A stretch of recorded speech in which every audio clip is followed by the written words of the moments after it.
Boa noite a todos. Agora vamos fazer um compilado de algumas ideias da termodinâmica, trabalhando com a primeira lei da termodinâmica, máquinas térmicas, segunda lei da termodinâmica, ciclos térmicos, incluindo os ciclos mais famosos, no caso, né? O ciclo de Carnot e o ciclo de Otto. E vamos ver alguns exemplos práticos, né? Aplicação prática. Primeiro, quando eu estava montando o roteiro, eu pensei em inicialmente, claro, eu tinha separado o estudo dos gases com a primeira lei da termodinâmica, mas eu percebi que fica melhor eu juntar os dois, porque você já entende esse processo. Então, eu vou começar explicando a primeira lei da termodinâmica, a primeira lei, e depois nós já vamos para as transformações gasosas e ver como que essas transformações gasosas se relacionam com a primeira lei da termodinâmica e em seguida a gente já entra em segunda lei da termodinâmica. Pegando bem a primeira lei da termodinâmica e as transformações gasosas, a segunda lei da termodinâmica fica moleza, muito fácil. Primeiro, a primeira lei da termodinâmica.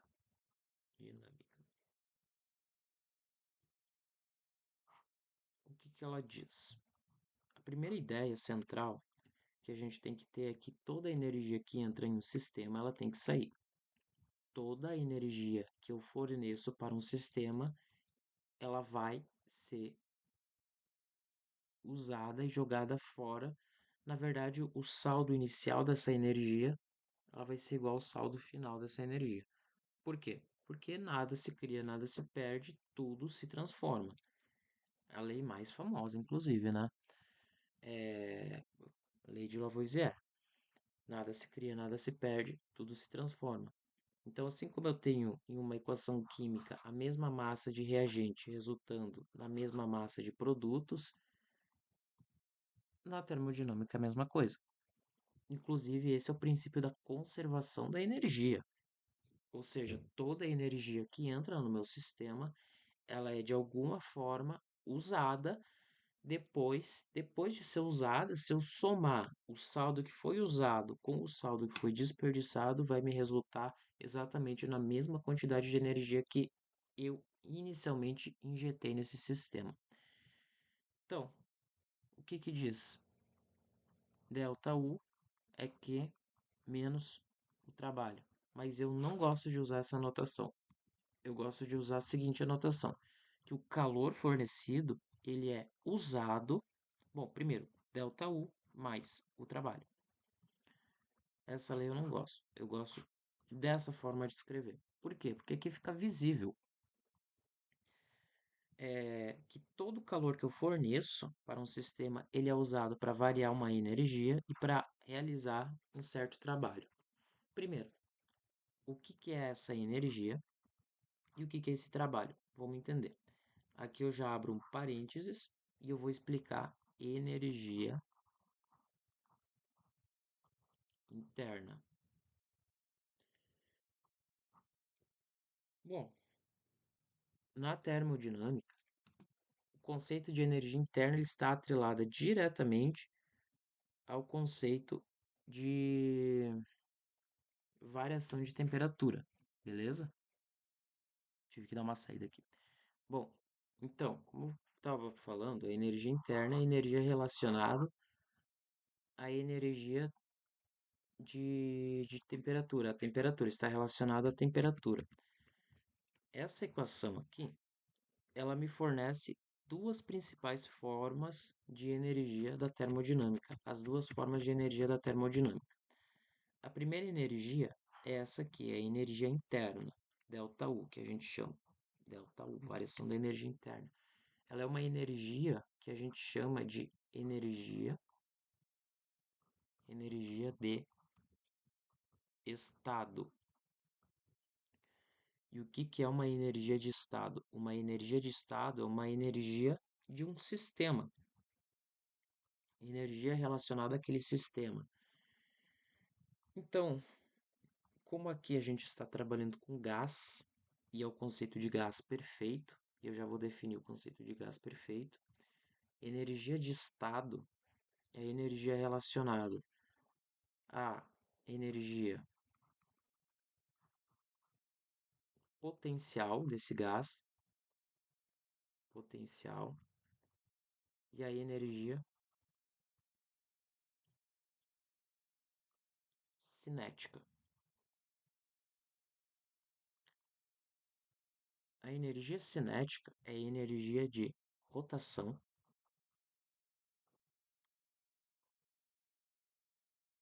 Depois, energia cinética é energia relacionada à rotação dessa partícula, a energia de vibração dessa partícula e a energia de translação dessa partícula. Primeiro, o que é energia de rotação? É exatamente a própria rotação da molécula no seu eixo. Vibração é a capacidade dela não estar submetida ao zero kelvins. O que é o zero kelvins? É a energia teórica, energia laboratorial, em que eu não tenho nenhum tipo de movimento das partículas. Isso é impossível.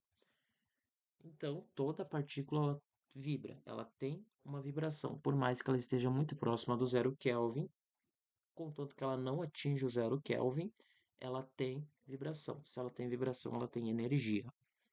E translação é a capacidade dela se mover aleatoriamente pelo meu sistema gasoso, pelo meu sistema em estudo. Então, é um movimento aleatório das partículas.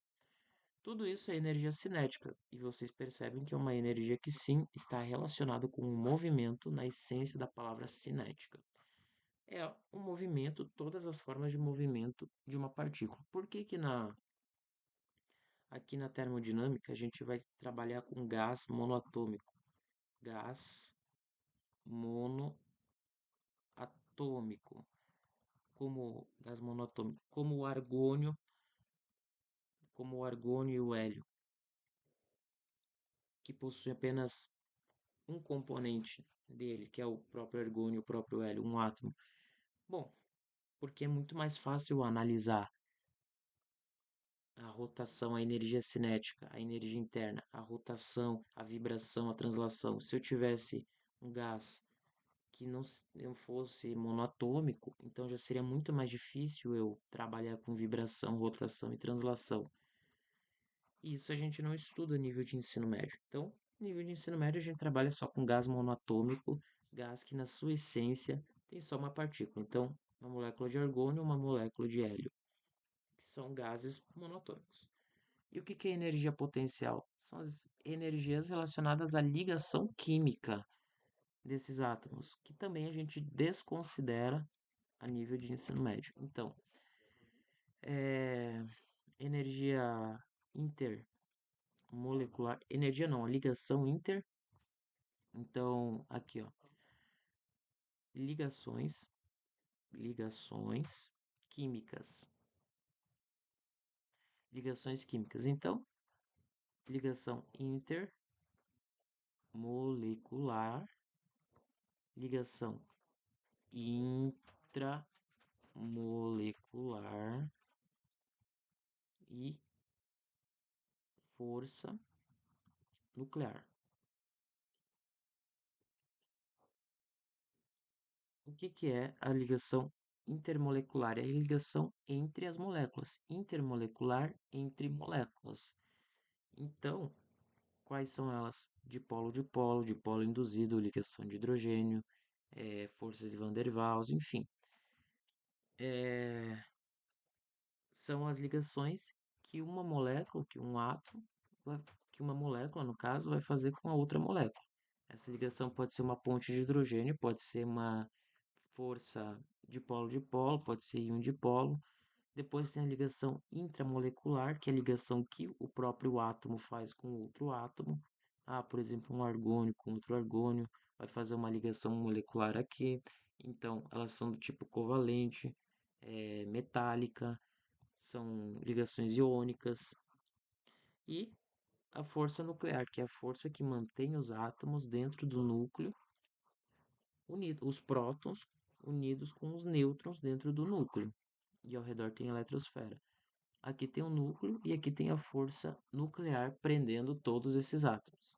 Tem aí a força nuclear forte e a força nuclear fraca. Tudo isso daqui a gente desconsidera. A gente vai considerar somente a energia cinética. E a soma das energias relacionadas à rotação, à vibração e à translação vai resultar na energia interna desse gás, que lembrando é uma energia de estado. Então, a energia de estado de um gás na termodinâmica. Um gás monoatômico é somente as energias relacionadas à sua rotação, translação e vibração. Somando tudo isso, é claro que, como eu estou falando de um átomo, eu não trabalho com exatidão, eu trabalho com aproximações. Eu não com variações, aproximações. Tanto é que eu não estou estudando energia interna, eu estou estudando variação da energia interna. Quando eu tenho delta, isso daqui significa variação. Ou seja, não tem como ser exato. Não tem como esse valor dar um valor exato. Por quê? Porque eu estou trabalhando com uma escala muito pequena, eu estou trabalhando com um átomo. É uma incerteza. Então não tem como medir exatamente sua energia de rotação, sua energia de vibração e sua energia de translação. O que eu posso ter é um valor aproximado, uma variação. Uma analogia que eu faço é isso aqui, ó. Eu tenho. Aqui eu desenhei muito mal, peraí. Aqui eu tenho uma pessoa, e ela quer subir uma escada rolante. Então ela está aqui e depois ela está aqui em cima. Eu não quero saber exatamente o ponto que ela está. Esse ponto aqui, o ponto do meio, esse outro ponto aqui, eu não quero saber isso. Eu só quero saber o que aconteceu do estado 1 para o estado 2. O que aconteceu? Ela aumentou? Essa energia aumentou? Imagina que isso daqui é uma energia. Essa energia está no estado 1. Passado um tempo, ela já está no estado 2. Eu não quero saber o que aconteceu no meio do caminho. Eu quero saber o que aconteceu do estado 1 para o estado 2. E nesse caso, aumentou. Então, é uma analogia que eu faço. Muito boa, inclusive. A analogia da escada rolante. A próxima energia que a gente estuda na termodinâmica, e aqui eu já falei da energia de estado, agora eu vou falar das energias de trânsito. Energias de trânsito. E o que são as energias de trânsito? Bom, energias de estado, a gente já viu que é o estado da partícula, como é que ela está, é a energia relacionada ao estado em que ela se encontra. Rotação, vibração e translação. Mas a energia de trânsito é o quê? É a energia que eu consigo deslocar ela. E são duas. Primeiro a gente estuda o calor. O calor, calor, ele é uma energia de trânsito. É uma energia que eu consigo transferir. Por isso que é trânsito, transferir. Então, e claro, tem a diferença, né, entre calor e temperatura. Por exemplo, temperatura é a soma, a temperatura, né, ela está diretamente relacionada à energia interna. Então, ela seria, por exemplo, uma soma, uma aproximação das energias de rotação, vibração e translação. E essas grandezas que são quantificáveis, eu dei o nome de temperatura. Então, eu considerei um número e eu chamei esse número de temperatura. E esse número está relacionado a essas energias, a energia cinética desse gás. Então, isso é temperatura. E o calor? O calor é uma energia que eu vou transferir para um corpo. Então, claro, mediante uma diferença de temperatura. Então, eu tenho um corpo A e eu tenho um corpo B. Isso é um processo natural e espontâneo. O corpo A, ele inicialmente está mais quente do que o corpo B. Então, vamos supor que aqui esteja a 70 graus Celsius e o corpo B esteja a 30 graus Celsius. Eu tenho uma diferença de temperatura, eu tenho uma diferença de 40 graus Celsius. Então, uma variação de temperatura de 40 graus Celsius. O que que vai acontecer se eu colocar esses dois corpos aproximados, se eu juntar eles? Bom, se eu juntar esse corpo B com o corpo A, colocar em contato, vai acontecer um fenômeno muito interessante.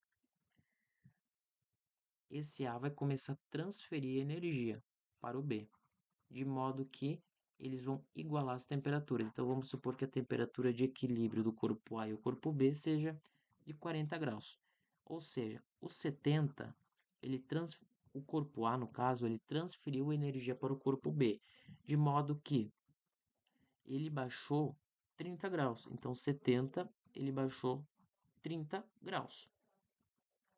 30 graus. Alcançando quanto? Alcançando 40 graus. E o B? O B, que ele estava a 30 graus, ele recebeu 10 graus, chegando em 40 graus. E eles atingiram em um equilíbrio. Bom, para eu aumentar em 10 graus, eu preciso fornecer uma energia. Esse, então, esse corpo A, ele forneceu energia para o corpo B.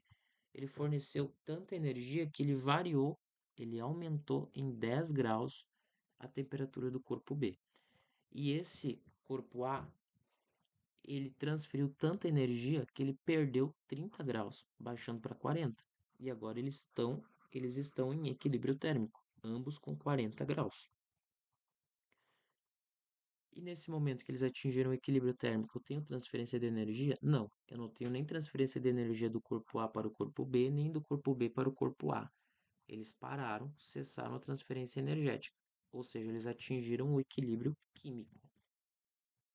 Eles atingiram, desculpa, o equilíbrio térmico, não o equilíbrio químico. Inclusive, eu vou gravar sobre equilíbrio químico, mas não é equilíbrio químico, é equilíbrio térmico.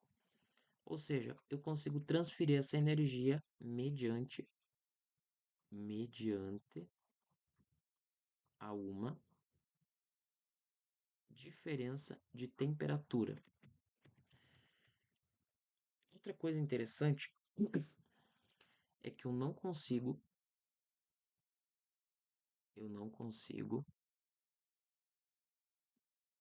armazenar calor. Não tem como armazenar calor. Ou seja, o meu corpo A que está a 70 graus, ele não tem calor dentro dele. Ele tem energia interna, porque ele tem temperatura. E a gente vai ver, claro, não precisaria, mas esse ΔU eu consigo calcular ele, que é 3 meios de uma constante, 3 meios de N, R, delta T. Ou seja, se eu tenho temperatura, eu tenho energia interna. Ele tem energia dentro dele. Ele tem energia, que é a energia ali de estado, mas eu não tenho energia de trânsito, ou seja, eu não consigo armazenar calor dentro do meu corpo. E quando eu coloquei próximo a um corpo que estava com uma temperatura inferior, eu transferi energia para esse cara aqui. Automaticamente, isso é um processo espontâneo e ele sempre, então, isso é uma lei que o calor ele não consegue fluir de uma fonte que está mais fria para uma fonte que está mais quente em um processo natural.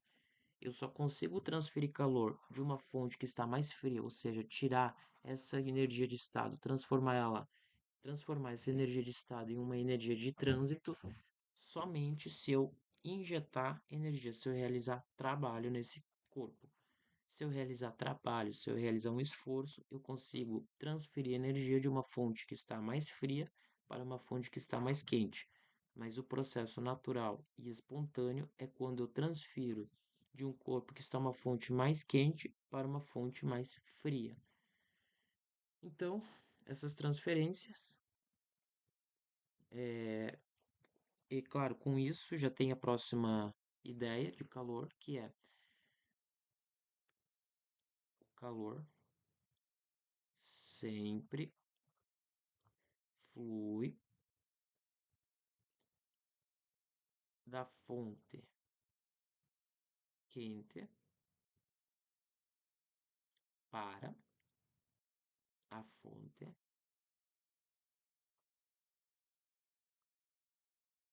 fria. O calor sempre flui da fonte quente para a fonte fria em um processo, em um processo natural e mediante a uma diferença de temperatura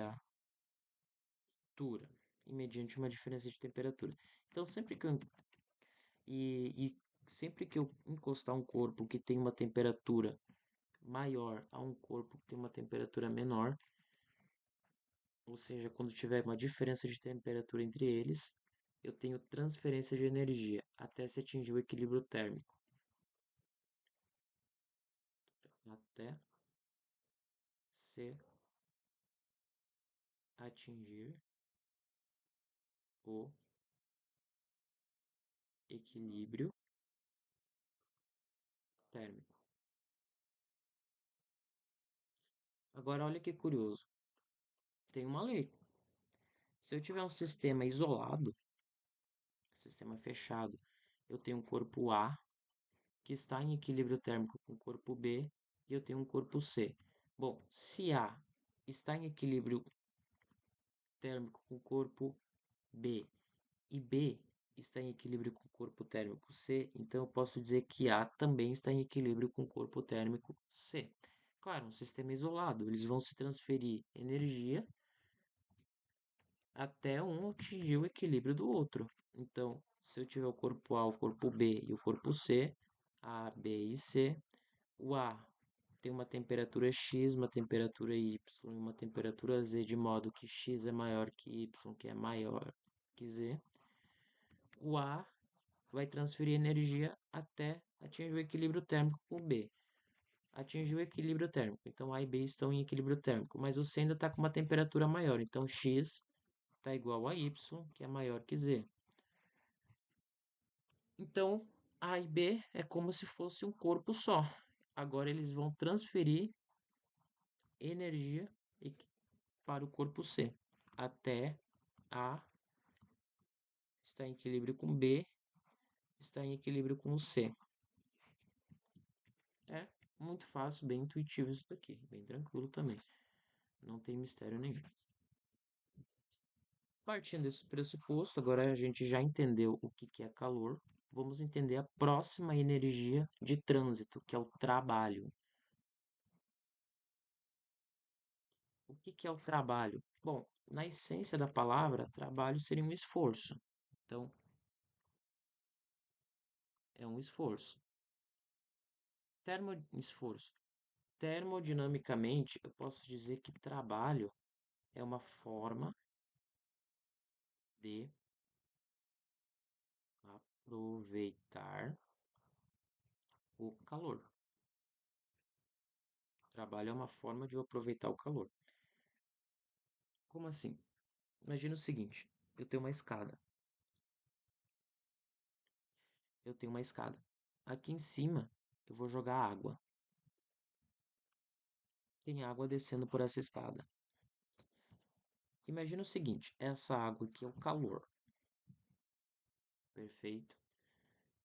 Essa escada é a diferença de temperatura.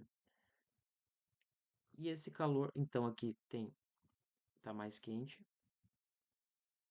mais quente, mais frio.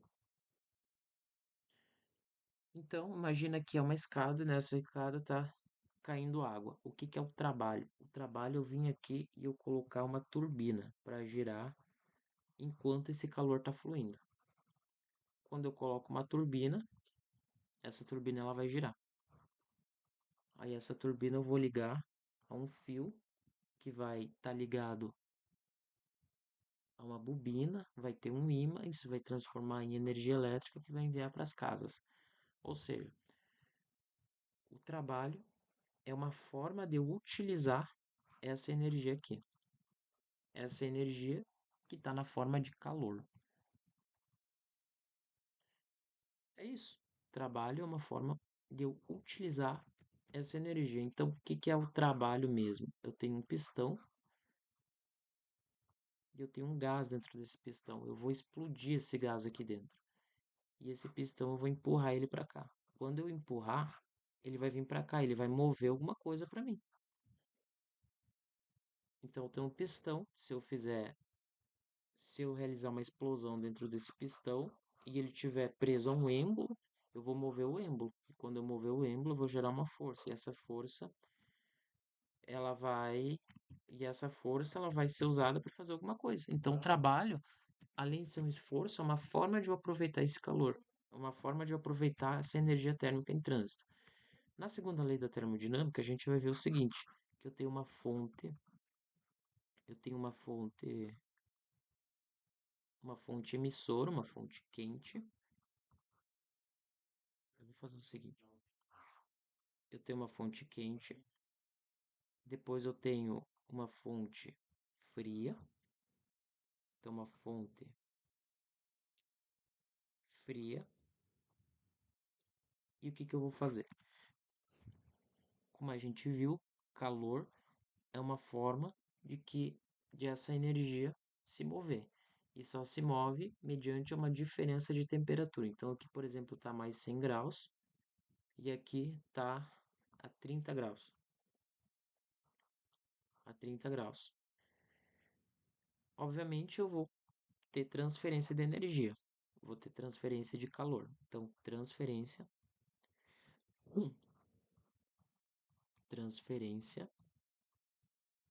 de energia. Quando eu tenho essa transferência de energia, o que que vai acontecer?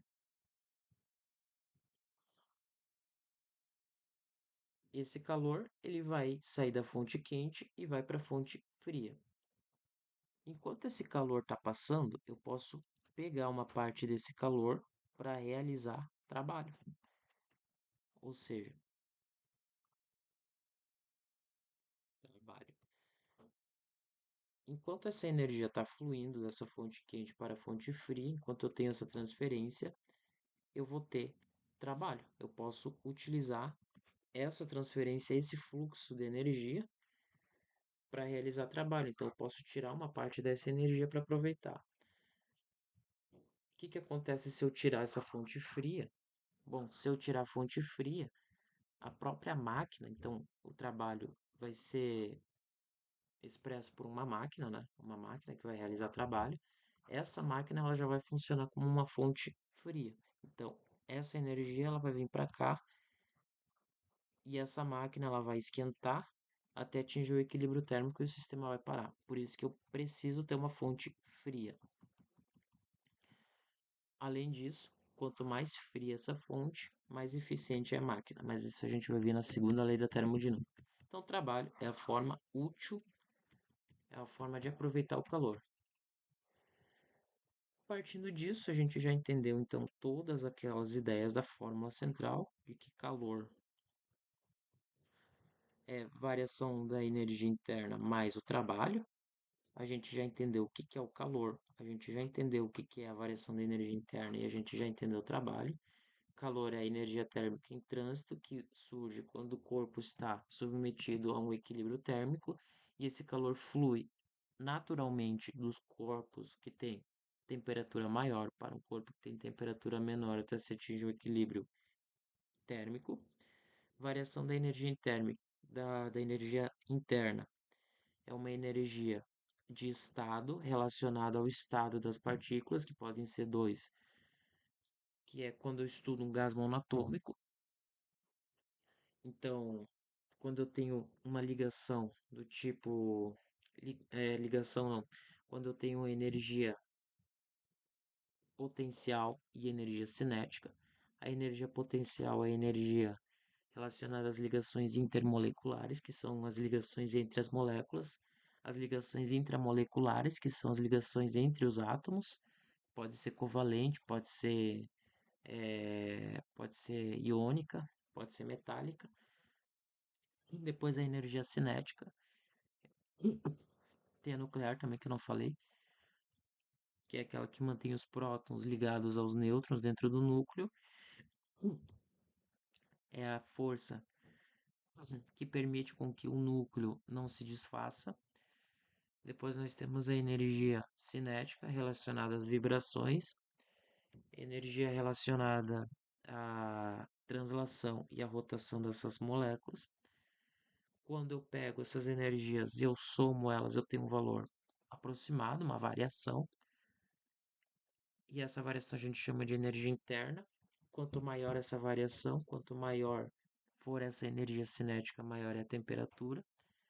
Isso é energia interna, então é a energia de estado em que a molécula tem, que o gás tem dentro dele. Inclusive em processos adiabáticos a gente vai ver mais aprofundada essa questão aqui, de como essa energia ela é aproveitada no sistema adiabático.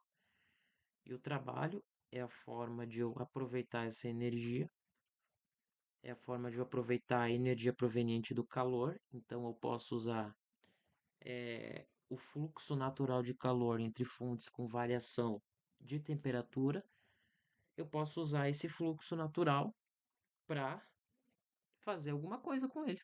Então, um trabalho, mover uma máquina, aquecer alguma coisa, enfim.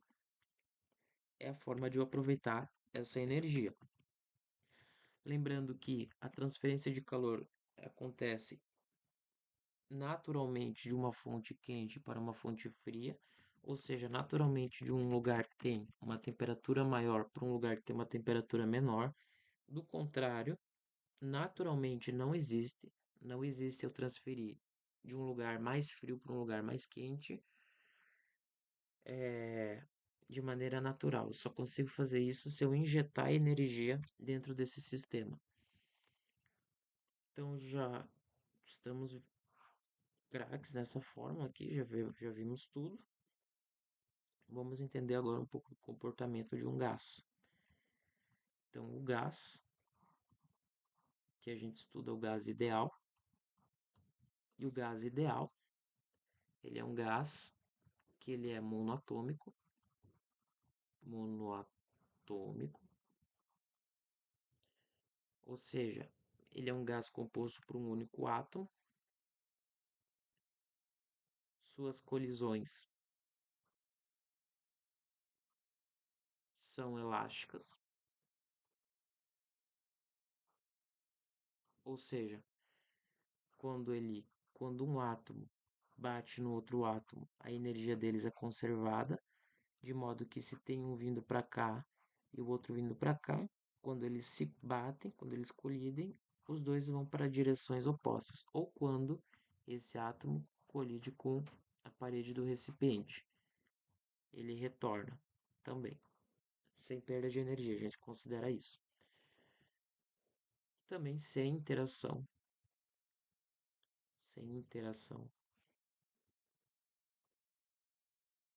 entre eles.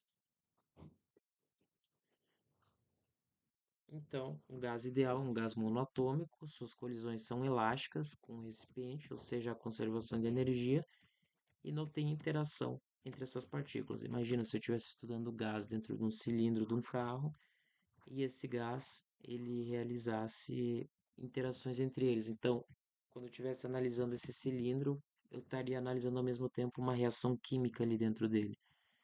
Seria inviável. Então, na termodinâmica, a nível de ensino médio, a gente estuda essas interações desse gás, esse tipo de gás, sem interações entre essas partículas. Próximo conceito, então, é que sempre que eu forneço energia para um sistema, essa energia ele sofre uma transformação. Pode ser de estado, pode ser qualquer coisa. Então, eu forneço energia, ele vai variar sua pressão, vai variar a temperatura ou vai variar volume por um gás. No caso, ele vai se expandir ou se eu retirar calor, ele vai se contrair.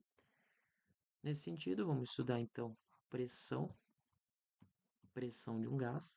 O que é a pressão? E a pressão desse gás está relacionada à força que essas partículas realizam no meu recipiente, então é a força.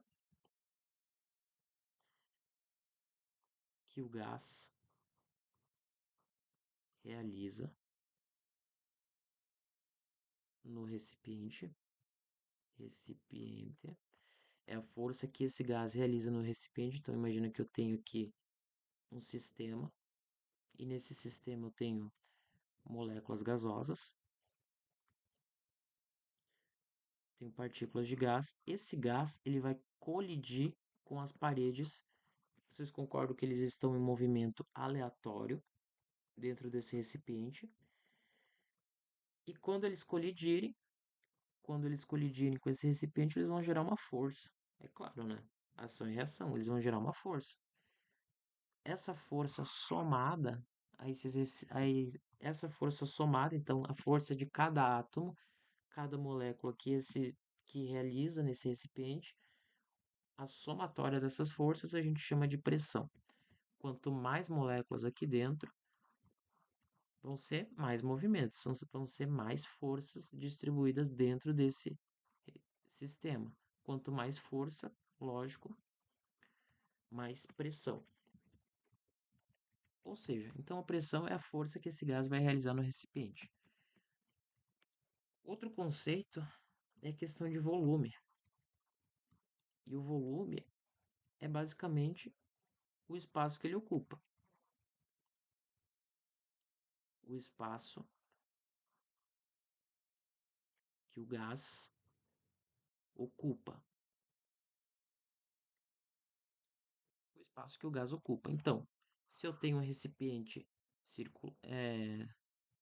esférico, esse gás ele vai ocupar toda a extensão da esfera. Se eu tiver um recipiente cúbico, esse gás ele vai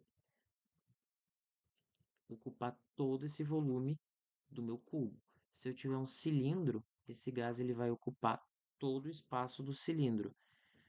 Se eu tiver,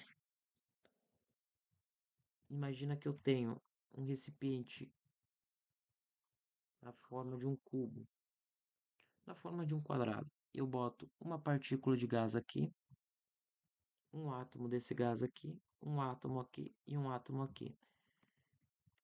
Ou seja, eu tenho 4 átomos no total. Eu posso dizer que esse gás ele está ocupando todo esse espaço aqui. Então, esse é o volume do gás. O volume do gás é exatamente o volume desse recipiente, por mais que tenha apenas 4 átomos. Então, a gente já viu o conceito de volume, pressão e temperatura. Esse é o último. Temperatura. O conceito de temperatura é muito simples. Ele é o grau de agitação das partículas gasosas do sistema. Então, ele é o grau de agitação das partículas gasosas do sistema.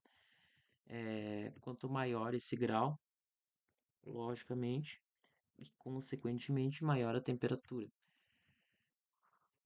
E como falei antes, temperatura está relacionada com a energia interna desse gás e especificamente com a energia cinética desse gás, que relaciona a energia da vibração, de translação e de rotação, que é justamente a agitação, né? A agitação dessa partícula, ela relaciona vibração, rotação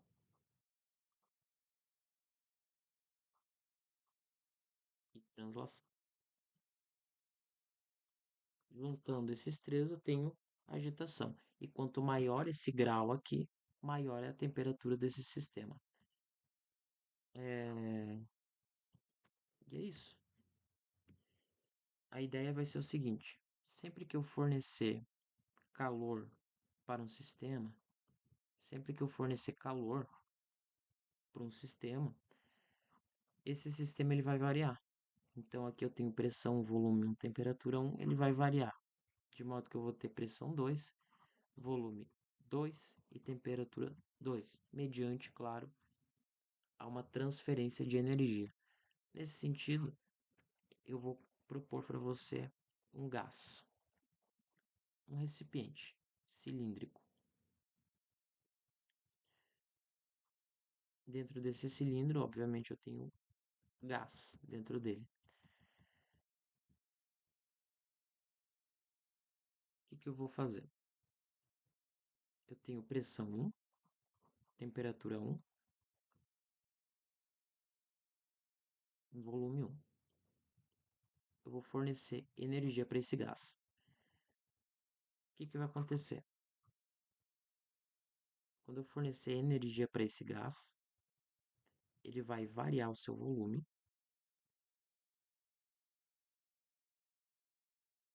Ele vai variar o seu volume. Logicamente, ele vai variar a sua pressão e a sua temperatura. Então, eu vou para uma pressão 2, uma temperatura 2 e um volume 2.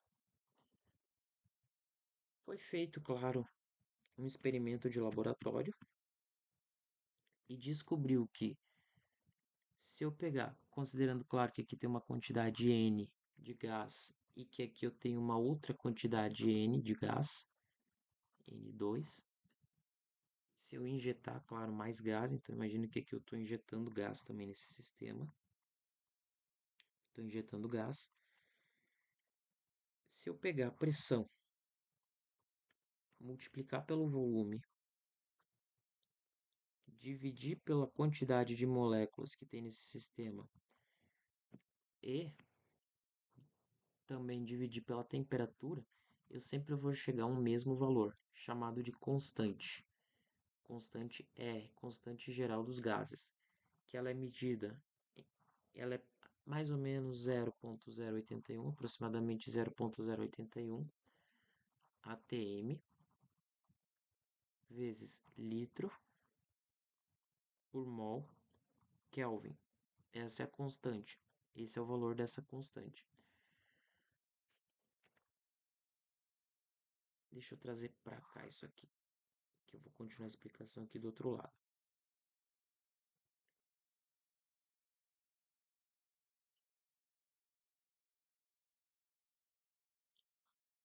Então, continuando aqui.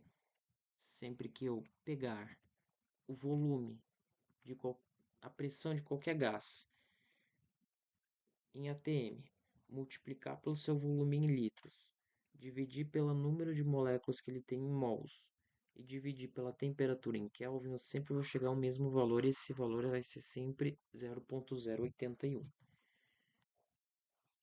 Ou seja,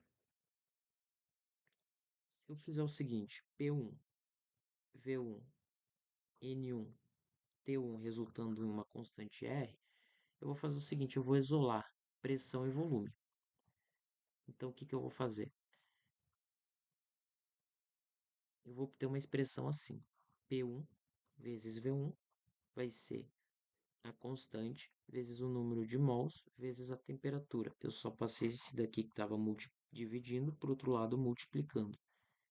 P1 V1 é igual a N1 R vezes T1. Essa equação aqui é a equação mais importante da termodinâmica, porque ela relaciona os três estados, as três variáveis, as três grandezas desse gás: pressão, volume e temperatura. E ela tem um nome, se chama equação de Clapeyron. A equação de Clapeyron ela relaciona as três grandezas: pressão, volume, temperatura e número de mols também, número de moléculas. Normalmente, o número de moléculas desse gás não vai variar, mas ele existe também. E é claro que se eu tiver dois estados de um gás, então esse gás está um estado de uma pressão 1, uma temperatura 1 e um volume 1 e uma pressão 2, temperatura 2 e um volume 2, eu sei que sempre que eu pegar a pressão, é claro que tem o mesmo número de moléculas, é o mesmo gás, considerar que o número de moléculas não variou. Primeiro, variou sim. Variou sim. Eu injetei mais moléculas dentro desse sistema.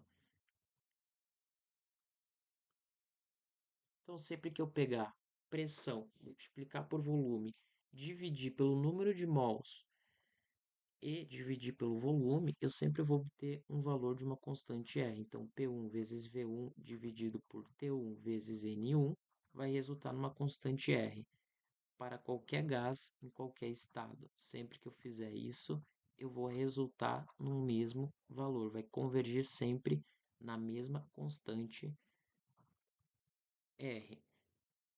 Ou seja, se essa constante aqui ela vale P1, V1, T1, N1 e essa constante R também vale P2, V2, T2 e N2, então eu posso dizer que esse R é igual a esse. Então eu posso dizer que P1 vezes V1 dividido por T1 vezes N1 vai ser igual a pressão 2 vezes volume 2 dividido por T2 e NR2. Essa aqui é a equação geral dos gases, que ela é derivativa da equação de Clapeyron, ou seja, não existe uma fórmula específica, não existe duas fórmulas, três fórmulas, quatro fórmulas, não existe. Existe uma fórmula, e é a equação de Clapeyron. Então, vocês precisam decorar uma fórmula só, que é a equação de Clapeyron, e é a mais importante de todas. E, partindo desse princípio, eu posso pegar um gás e eu realizar algumas brincadeiras com ele. Então, a primeira brincadeira que é, eu vou fornecer calor para ele. Eu vou botar um êmbolo aqui e eu vou fornecer calor. E aqui dentro eu tenho um gás, claro, lógico. Tem um gás. Deixa eu fazer o seguinte. Vou fazer um negócio que vai me adiantar bastante aqui.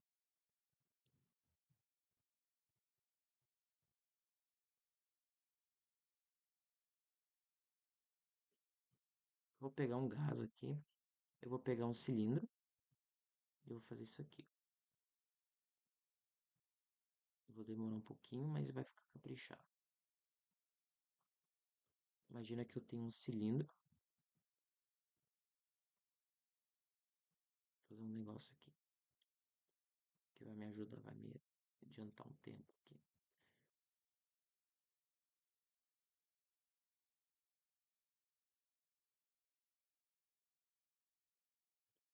Aí aqui dentro eu vou colocar um gás em amarelo. Vou encher de gás aqui nesse cilindro que está conectado a um êmbolo. Agora nós vamos fazer uma transformação gasosa. Já vamos ligar diretamente com a primeira lei da termodinâmica. É que eu vou encher de gás aqui dentro. Agora eu vou fazer isso aqui.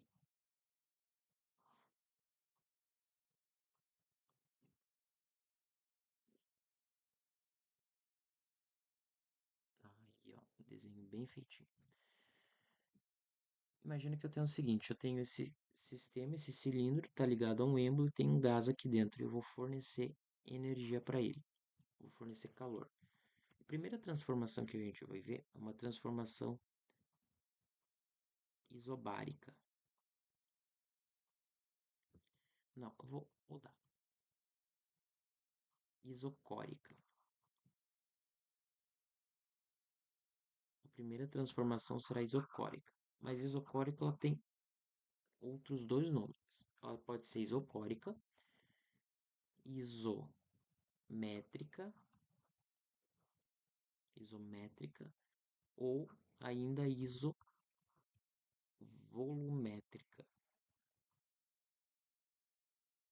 Se a prova for cobrar nome, ela vai cobrar com certeza isocórica, porque não tem absolutamente nada a ver com volume.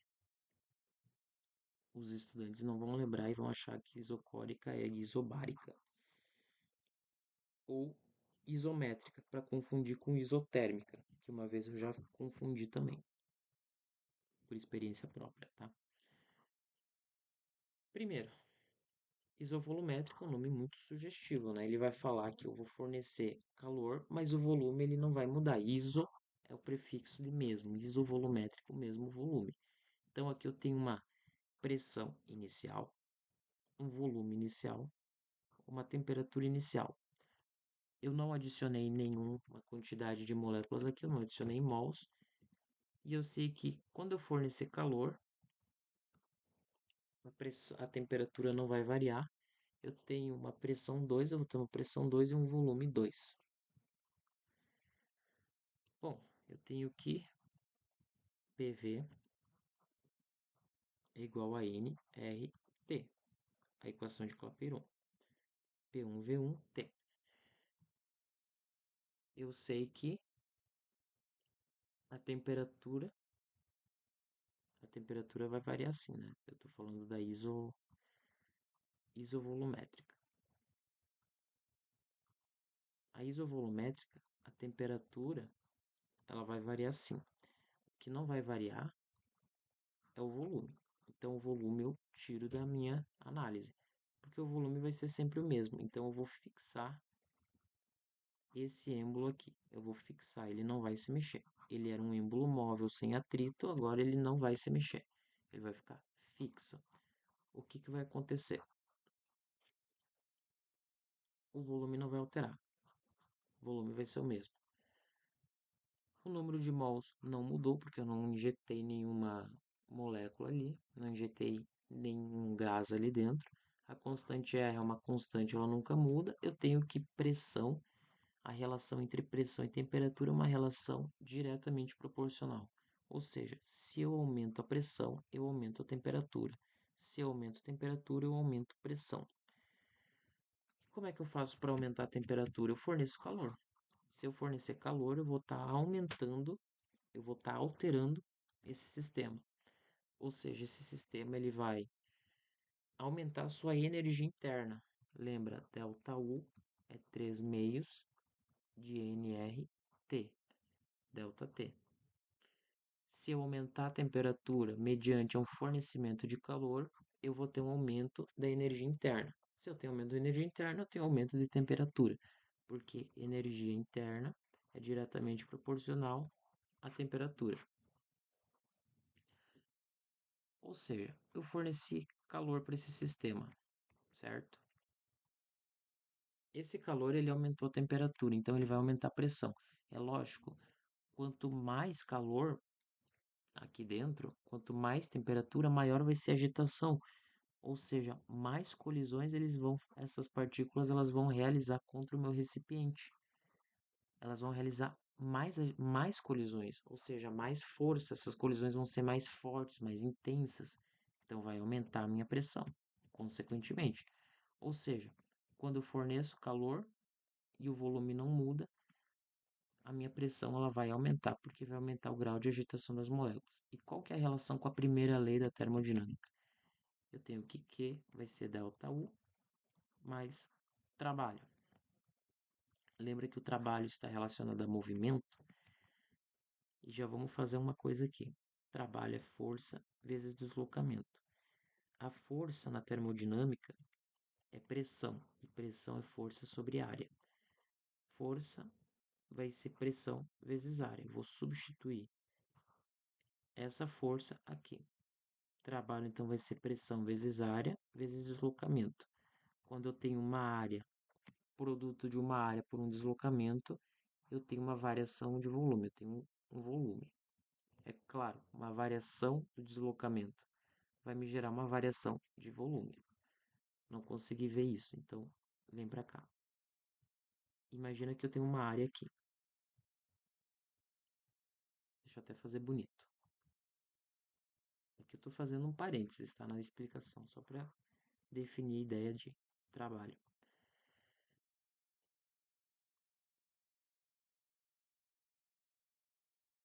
O que vai acontecer? Pessoal, presta atenção. Aqui eu tenho uma área, certo? E aqui eu tenho uma altura. A ideia vai ser o seguinte. A ideia vai ser eu pegar essa área e eu multiplicar por uma altura. Quando eu multiplicar por uma altura, eu vou ter exatamente essa configuração aqui. Quando eu pego uma área e eu multiplico por uma altura, eu tenho essa configuração aqui. Eu peguei essa área e eu desloquei exatamente a altura que eu quero. Isso daqui ele vai me gerar um sólido, um volume. Então, quando eu pego uma área e eu multiplico por um deslocamento, eu tenho um volume. Analogamente, eu tenho nessa figura aqui, eu tenho uma área e eu vou multiplicar por uma altura. Como é que vai ser isso aqui? Vai ser assim, ó, uma área multiplicado por uma altura sempre vai me resultar num volume. É dali que surge a dedução daquela fórmula ali que a gente acabou de ver. Vai gerar um volume, um sólido.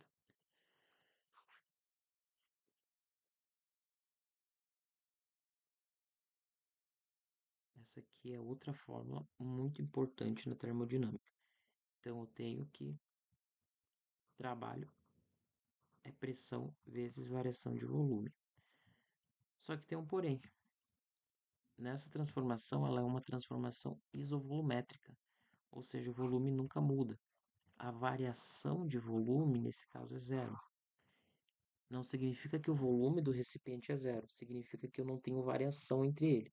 Ou seja, variação de volume é volume final menos o volume inicial. O meu volume final ele é exatamente o meu volume inicial. Se o volume final é exatamente o volume inicial, é exatamente igual ao volume inicial, eu não tenho variação. Se eu não tenho a variação de volume foi zero, o meu trabalho é zero.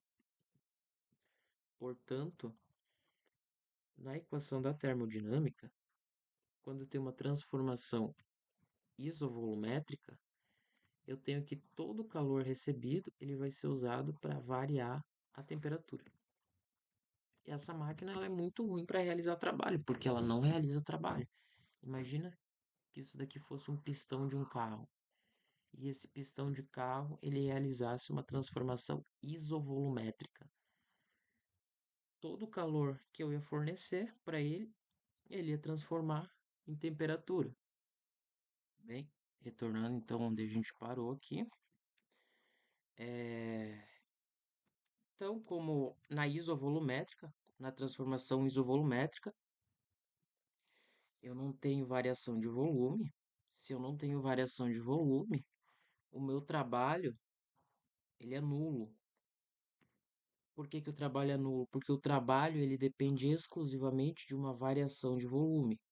Se eu não tenho uma variação de volume, o meu trabalho ele é zero. Se o meu trabalho é zero, todo o calor que eu fornecer, ele vai ser usado para aumentar a energia interna desse gás. E lembrando que a energia interna desse gás envolve temperatura. Então, todo o trabalho que eu fornecer para essa máquina, para uma máquina isovolumétrica, esse calor ele será transformado em temperatura. Então, essa máquina vai aquecer. Então, pensa em um motor que ele funciona com transformação isovolumétrica. Essa transformação isovolumétrica, todo o calor que eu fornecer para esse motor, além de ele não realizar trabalho, ele vai esquentar. Então, ele não é uma boa transformação para realizar trabalho, apenas para gerar temperatura, aumento de temperatura. A próxima transformação que a gente vai ver é isobárica.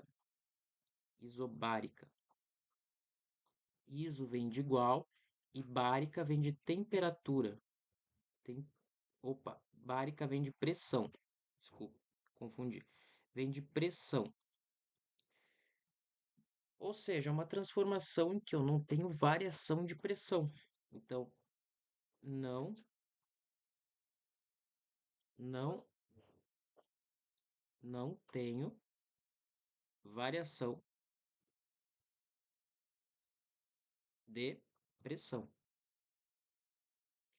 O que que isso significa? Imagina o seguinte, o mesmo cilindro, o mesmo sistema, com um gás Pera aí, que eu fiz um negócio ali em cima que vai me ajudar muito. Esse aqui. Vou tirar isso aqui, né? Deixa eu fazer um esquema legal aqui que vai me ajudar. Não preciso ficar desenhando sempre.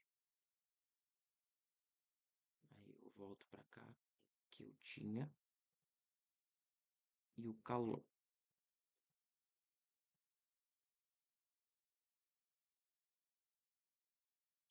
Transformação isobárica. Ou seja, não altera a pressão. Ou seja, a pressão ela permanece constante. Então imagina o seguinte, que eu tenho meu cilindro aqui, certo? Nesse cilindro eu vou fornecer calor, vou fornecer uma energia. Eu tenho que PV é igual a nRT, certo? PV igual a nRT. Só que a minha pressão, como eu disse que ela é isobárica, essa pressão ela não altera, ela é constante. Então, o N é constante, o R é constante e o P é constante. Eu tenho uma relação direta entre volume e temperatura. Ou seja, se eu aumento a temperatura, eu aumento o volume. É a ideia da isobárica. Vamos entender. Eu tenho esse sistema e eu vou fornecer energia para ele. Então esse sistema inicialmente ele está a 30 graus. Eu preciso de uma transformação do qual eu forneça energia e se ele estiver a 1 atm, eu preciso de uma situação em que eu forneça energia para esse sistema, que ele esteja a 1 atm e que ele permaneça a 1 atm. Bom, mas eu não consigo imaginar isso. Então vamos supor assim, eu vou travar esse cilindro. Vou travar ele. Inicialmente ele era um êmbolo móvel, agora ele é um êmbolo que está travado, ele está parado, certo? Se eu forneço calor para ele, ele vai aumentar a temperatura e ele vai aumentar a pressão. E o êmbolo vai mexer. Só que vamos fazer o seguinte, ele é uma trava. Então eu vou fornecer calor para ele, ele vai aumentar de temperatura e ele vai aumentar de pressão. E quando eu tiver fornecido muito calor, ele estiver muito quente, eu vou liberar a trava. E quando eu liberar a trava, esse êmbolo ele vai fazer o seguinte. Então deixa eu fazer uma representação aqui esquemática. Então imagina ali que tá o êmbolo ali, né? Estou fornecendo energia, ele está esquentando, está esquentando, está esquentando, está aumentando a pressão, está aumentando muito a pressão e o êmbolo está travado. Agora eu soltei a trava, ele vai fazer isso aqui. Ele vai automaticamente subir. Ou seja, na isobárica, quando eu forneço calor para ele manter a pressão no estado inicial, ele vai ter que aumentar de volume, porque quando ele aumentar o volume, esse gás que estava forçando aqui, agora ele vai ter mais espaço para se mexer.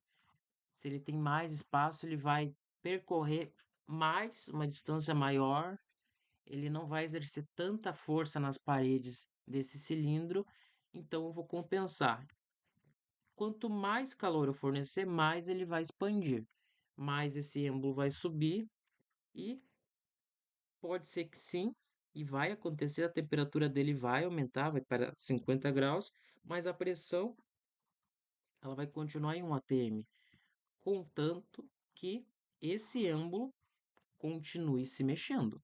Se esse êmbolo não se mexer, ele ficar imóvel, estático, eu vou fornecer energia e eu vou ter um aumento de pressão, se o êmbolo não se mexer. Se o êmbolo se mexer, ele vai compensar com o aumento de volume. e, claro, vai aumentar a temperatura. No momento em que eu paro de fornecer calor, esse êmbolo vai descer. Mas por que que ele desce? Porque ele está liberando energia para o meio. Então eu parei de fornecer calor. Com o tempo, isso aqui vai resfriar e esse cilindro ele vai abaixar bem devagar. Então, essa é a ideia da isobárica no sentido de transformação gasosa. Agora, pensando na primeira lei da termodinâmica, eu tenho que Q igual a ΔU mais trabalho. Note que agora eu tenho trabalho, porque eu desloquei o meu êmbolo, eu tive variação de volume. Lembrando que trabalho ele é pressão vezes variação de volume, então eu tive variação de volume. Se eu tive variação de volume, a minha variação de volume foi maior do que zero, então eu tive trabalho. O meu trabalho ele foi positivo ou negativo também, tanto faz, não tem problema. Mas eu tive trabalho e eu tive variação de energia interna, ou seja, o calor que eu forneci para essa fonte, o calor que eu forneci para esse sistema, no caso, para esse cilindro, ele foi usado para aumentar de temperatura e ele também foi usado para aumentar o trabalho, para fazer trabalho. Então, vamos, claro, isso relacionando com a primeira lei da termodinâmica. Pensando em número, vamos supor assim, que eu forneci 100 joules. Eu forneci 100 joules para esse sistema. Então vamos supor assim, eu forneci 100 joules para esse sistema.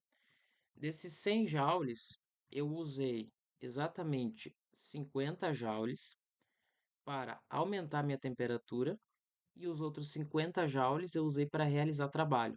Ou seja, os 50 joules restantes de saldo que eu tive, eu utilizei para fazer trabalho. O que que significa? 50 joules desse total de 100 joules, 50 foi usado para aumentar a temperatura em 20 graus. Ou seja, 50 joules foi para aumentar a energia interna desse gás, a energia de estado, que a gente já viu. E energia de estado está relacionado sim com a energia interna, a temperatura desse sistema, desse gás. De 100 joules, 50 foram usados para aumentar a temperatura, para variar 20 graus.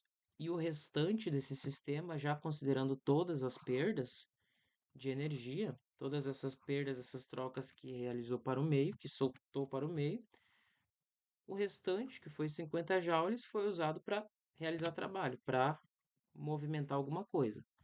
Ou seja, eu já posso dizer que a eficiência dessa máquina é de 50%. Então, do total de energia que eu forneço, 50% vai ser usado para aumentar a temperatura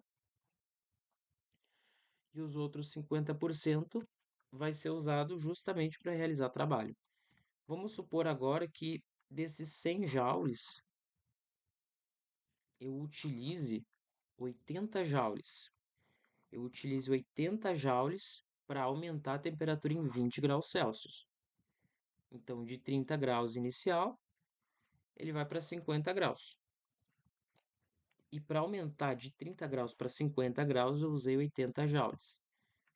Quantos joules desses 100 que foi usado para realizar trabalho? 20 joules.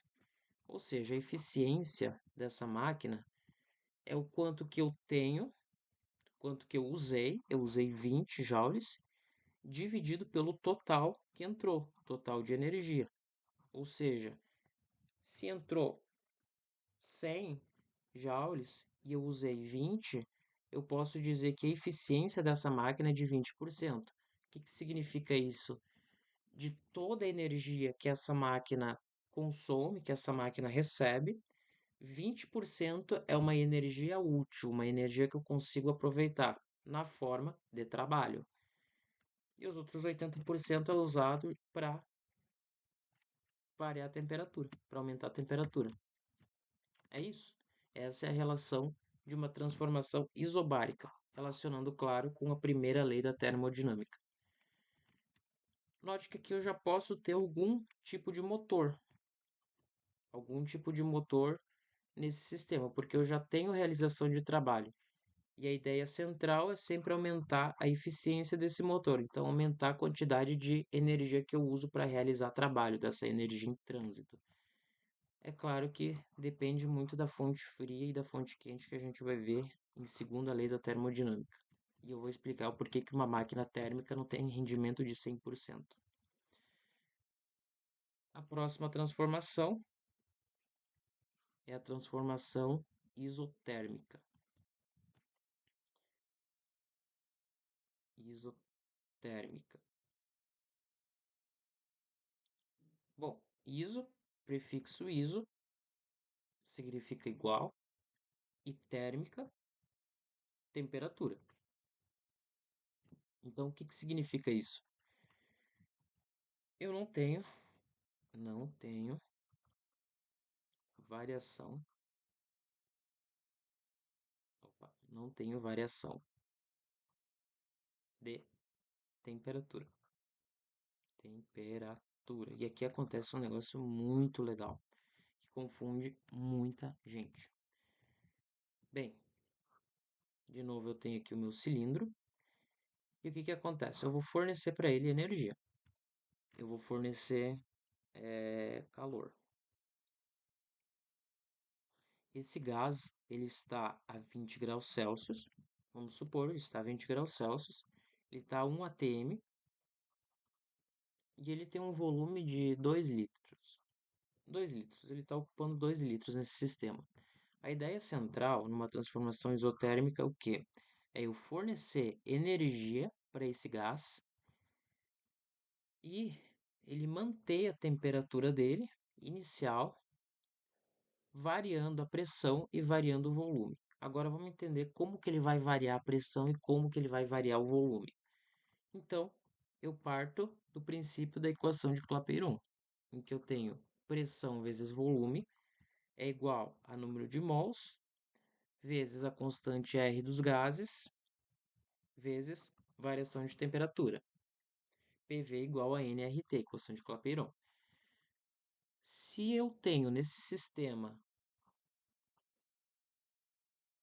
um número de mols constante, a própria constante dos gases e a temperatura que não varia, então eu posso dizer que a pressão é inversamente proporcional ao volume pela relação matemática que a gente já estudou da equação de Clapeyron. O que que significa dizer? Significa dizer que se eu aumento o volume, para eu manter a mesma temperatura, eu preciso obrigatoriamente diminuir a pressão.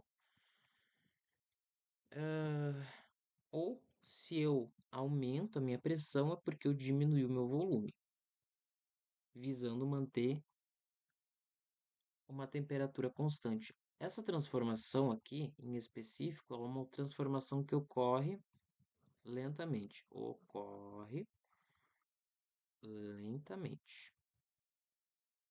Por que que eu estou dizendo isso? Porque quando a gente for estudar a adiabática, que é a próxima transformação, a adiabática, ela tem como pré-requisito acontecer de maneira rápida, muito rápida. E a gente vai ver que vai ter muita diferença nisso aqui. Bom, o que que a isotérmica, como é que a isotérmica vai lidar com essa energia que eu estou fornecendo para ela? Eu estou fornecendo energia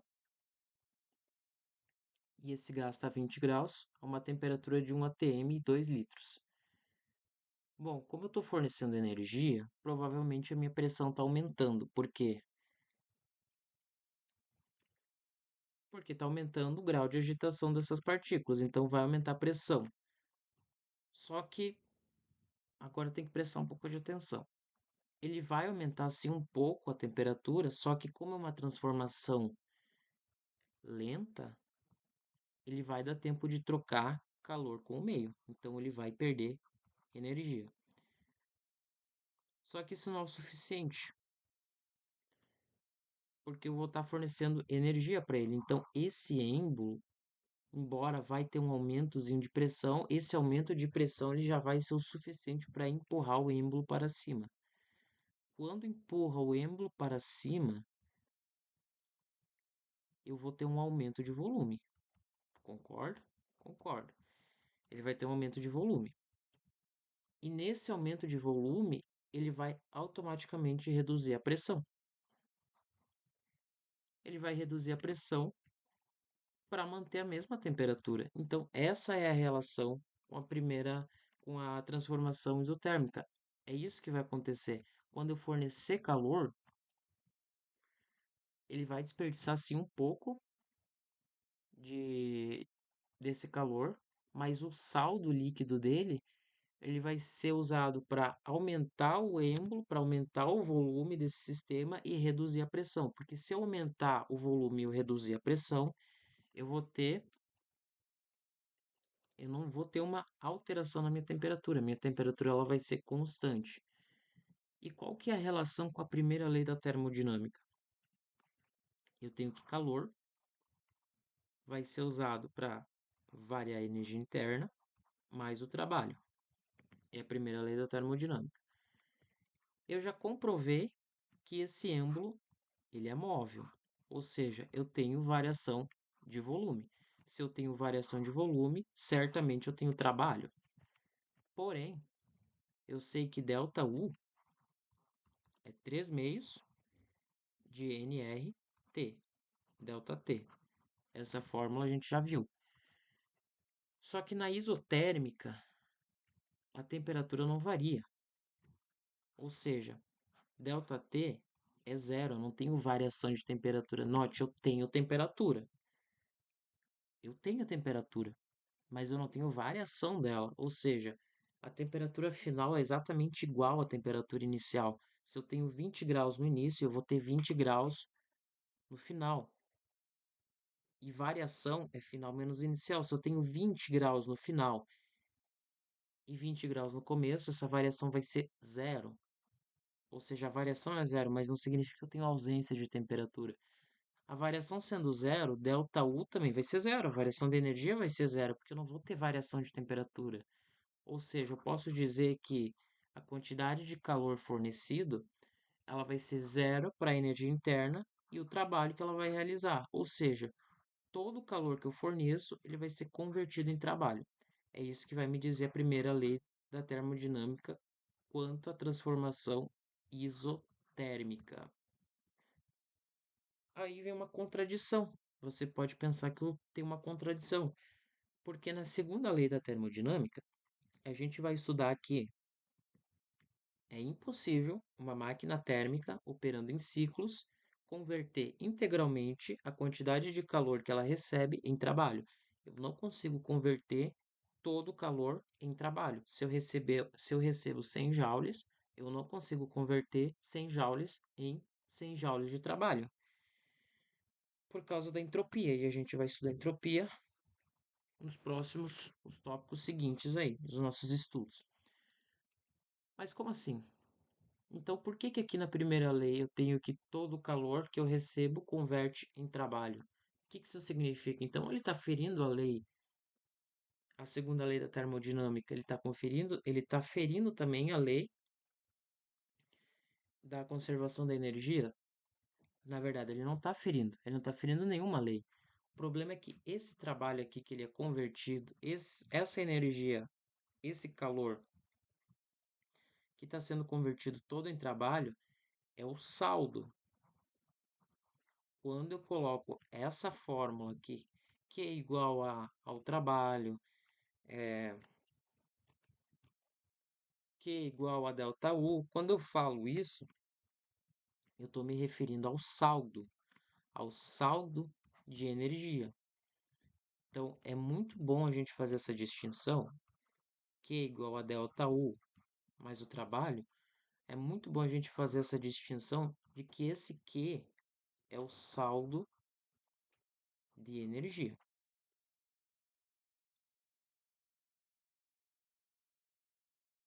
Aqui voltando. Então é muito bom a gente fazer essa distinção que essa energia, esse calor que a gente recebe é apenas o saldo, porque toda máquina térmica vai haver um desperdício de energia. Ou seja, eu não consigo converter, realmente eu não consigo converter integralmente todo o trabalho, toda a energia em trabalho. Eu vou ter perdas. Inclusive, todos esses sistemas aqui, isotérmica, isobárica, isocórica ou isométrica ou isovolumétrica, todos eles realizam troca de calor troca de energia com o meio. Ou seja, se todos eles realizam troca de energia com o meio, então já significa que eu não tenho um saldo, um rendimento de 100%. Já é fato, porque todos realizam troca. Então, quando eu falo que Q é igual ao trabalho, que essa energia é convertida integralmente ao trabalho, eu estou falando no saldo. Esse saldo, ele já é convertido integralmente em trabalho. Aqui, esse saldo que eu tenho aqui, o saldo de 100 joules, 80 vai ser usado para variar a temperatura. E eu realmente o saldo mesmo que eu vou ter de 20 joules é o que vai ser usado para trabalho. Então, é como se eu tivesse o saldo do saldo já. Aqui não. Aqui esse saldo ele já vai ser usado para converter ele já vai ser usado todo no trabalho, porque ele não vai utilizar para esquentar. Esse gás não vai esquentar. Ele vai ter variação de volume, inclusive vai ser a variação de volume máximo, vai ser o trabalho máximo, vai ser na isotérmica. Justamente por isso, porque de todo esse saldo, a máquina não vai esquentar e ela vai realizar muito trabalho. É claro que tudo isso é um modelo teórico, né? Inclusive a máquina de Carnot, ela é construída entre duas adiabáticas e duas isotérmicas. É mais ou menos assim, né? A máquina de Carnot,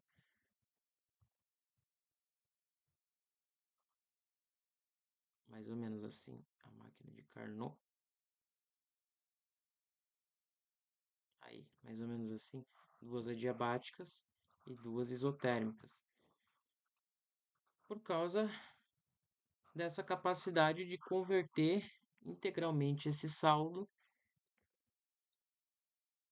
em trabalho.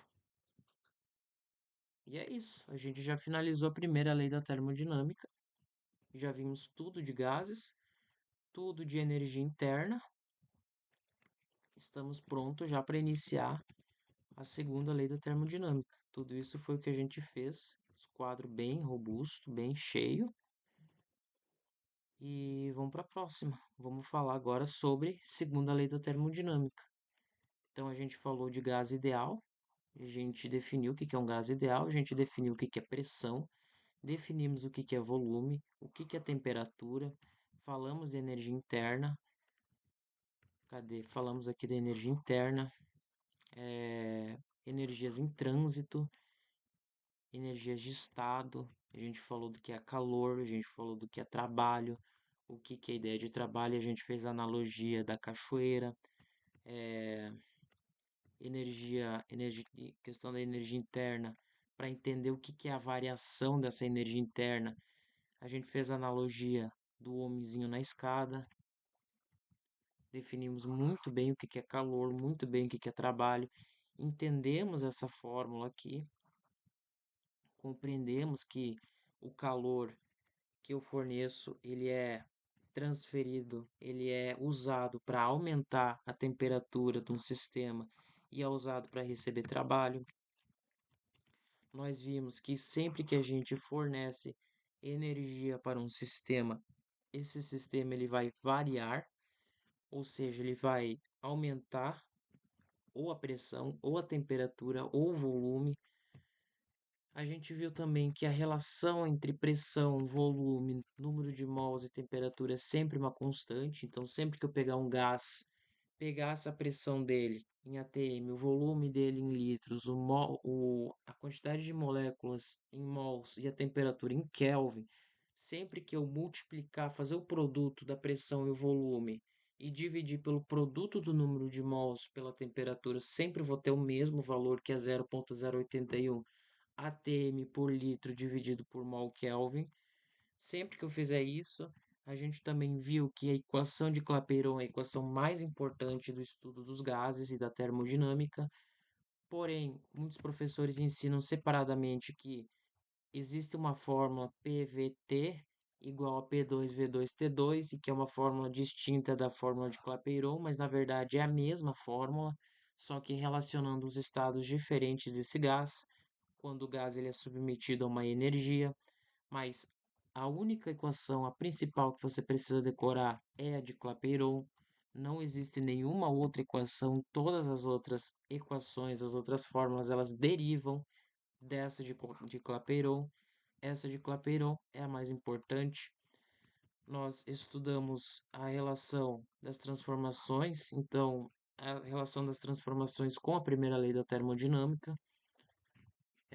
Vimos o que, que acontece numa isocórica, que eu mesmo fornecendo calor, eu não tenho uma variação de pressão, então eu não tenho trabalho. Então todo o calor que eu forneço ele é usado para aumentar a temperatura desse sistema.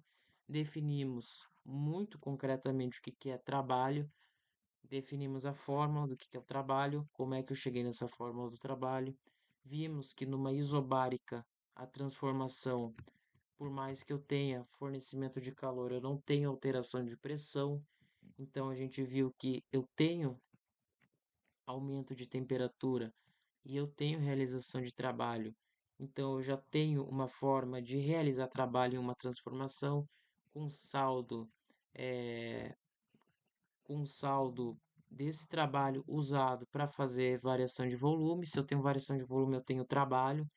Então eu já posso calcular rendimento.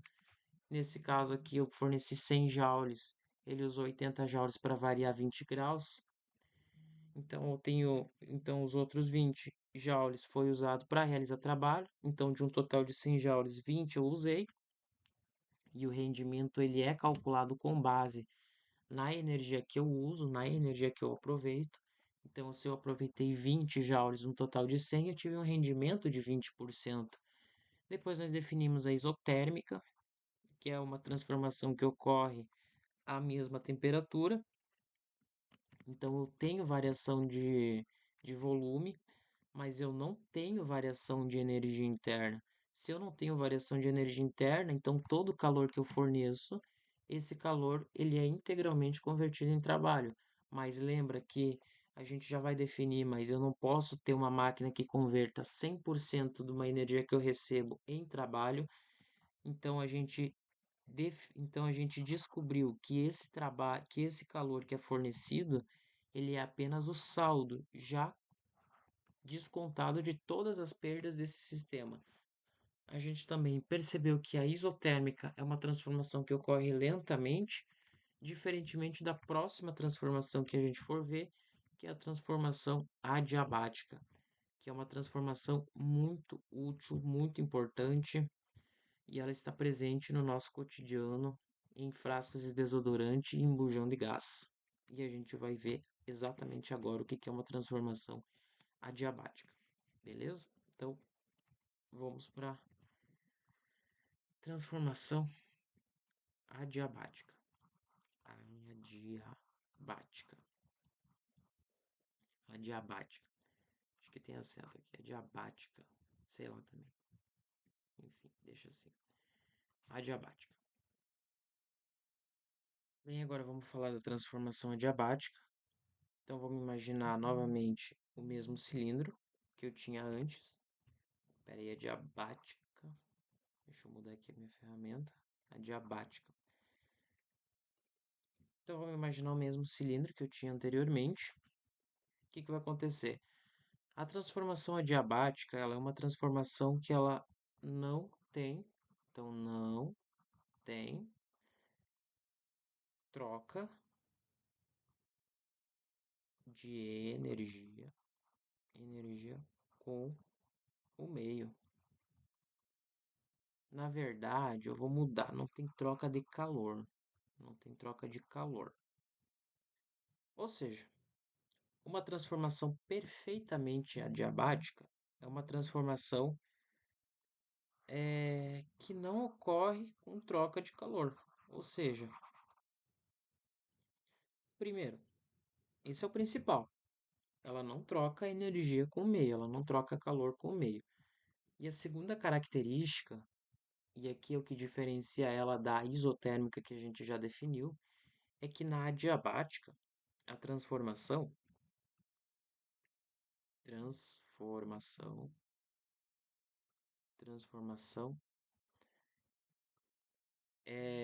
a transformação é rápida. Ela é muito rápida. ela é muito violenta a transformação, ou seja, o gás ele pode realizar tanto uma compressão adiabática quanto expansão adiabática. O que isso significa? Ele não estou entendendo. O gás ele vai usar da própria energia que ele tem. Lembra que existem dois tipos de energia, que é a energia de estado e a energia em trânsito. A energia de estado é a energia interna, então o gás ele pode usar essa energia de estado, essa energia interna, para realizar trabalho. E é justamente a ideia central da adiabática. Então eu tenho um sistema, vamos supor assim, eu quero fazer uma compressão adiabática. Uma compressão adiabática, ela consiste em eu pegar esse gás e eu comprimir ele de maneira muito violenta, como eu estou mostrando aqui na imagem. Como é que seria essa compressão, uma compressão isotérmica? Ou seja, uma compressão que não tem variação de volume. Eu pegaria esse êmbolo e eu vou deslocar ele devagar, do jeito que eu estou fazendo aqui. Vou deslocar ele bem devagar, de modo que dê tempo desse gás trocar energia com o meio. Na adiabática isso não vai acontecer, porque na adiabática eu vou ter uma transformação tão violenta e tão rápida, então ele vai fazer isso aqui tão violentamente e tão rápido que não vai dar tempo desse gás trocar energia com o meio. E se não dá tempo dele trocar essa energia com o meio, toda a energia interna que ele tinha vai ser usada para aumentar a temperatura e aumentar a pressão desse sistema. É claro que aumentando a temperatura, consequentemente vai aumentar a pressão desse sistema, porque é o grau de agitação das partículas. Então, e claro, na expansão adiabática vai ser exatamente a mesma coisa. O gás, se eu tivesse uma expansão isotérmica, esse gás iria expandir, ia aumentar o volume, ia diminuir a pressão dele, porque mantendo a mesma temperatura, porque ele estaria trocando energia com o meio externo. Mas na expansão diabática, isso vai ser tão rápido e tão violento que esse gás ele vai expandir, ele vai ter que tirar a energia dele mesmo para resfriar. Ou seja, ele vai resfriar. E não vai dar tempo, e lógico que não vai dar tempo de trocar energia com o meio. Então, é isso. Eu parto do mesmo princípio, que é igual a ΔU menos mais o trabalho. O que vai acontecer? A troca de energia, ela é nula. Não tem troca de energia com o meio, ele não recebe a energia do meio, então isso daqui é zero. Então, ΔU mais o trabalho, portanto, ΔU vai ser menos o trabalho. Ou seja, o que isso significa? Que quando esse gás realizar uma expansão, ele vai retirar a energia dele. Vai ocorrer um resfriamento. Por exemplo, se eu tive 100 joules de trabalho que ele realizou, eu vou ter um resfriamento de 100 joules. Eu vou ter menos 100 joules de energia interna, ou seja, eu vou ter um resfriamento. Esse gás ele vai resfriar. E é justamente o que acontece no desodorante. Se eu pego esse desodorante ou aperto ele, ele vai ter uma expansão adiabática. Esse gás ele vai sair muito violentamente, esse desodorante vai sair muito violentamente pelo bocal do desodorante e ele vai expandir muito violentamente lá dentro. E isso ele vai resfriar. Por isso que a latinha de desodorante ela fica gelada quando a gente segura muito tempo o bocal apertado. É igual o botijão de gás. Quando ele fica muito tempo ligado, quando tu coloca num lança-chamas, por exemplo, é, ele vai. O que vai acontecer? Quando eu colocar num lança-chamas, esse gás vai sair muito rápido e o botijão vai esfriar, porque tem uma expansão adiabática acontecendo. Então é isso. A gente já está pronto para entrar na segunda lei da termodinâmica. Muito bem. Agora nós vamos entrar em uma parte da termodinâmica que ela é fundamental para a gente entender a realidade. Por quê? O que acontece, pessoal? Na primeira lei da termodinâmica, eu tenho tudo perfeito, tudo maravilhoso. Eu tenho um êmbolo que ele realiza trabalho, Só que esse símbolo, ele é sem atrito, esse gás, ele recebe o saldo e converte integralmente em trabalho. É tudo maravilhoso, é tudo perfeito.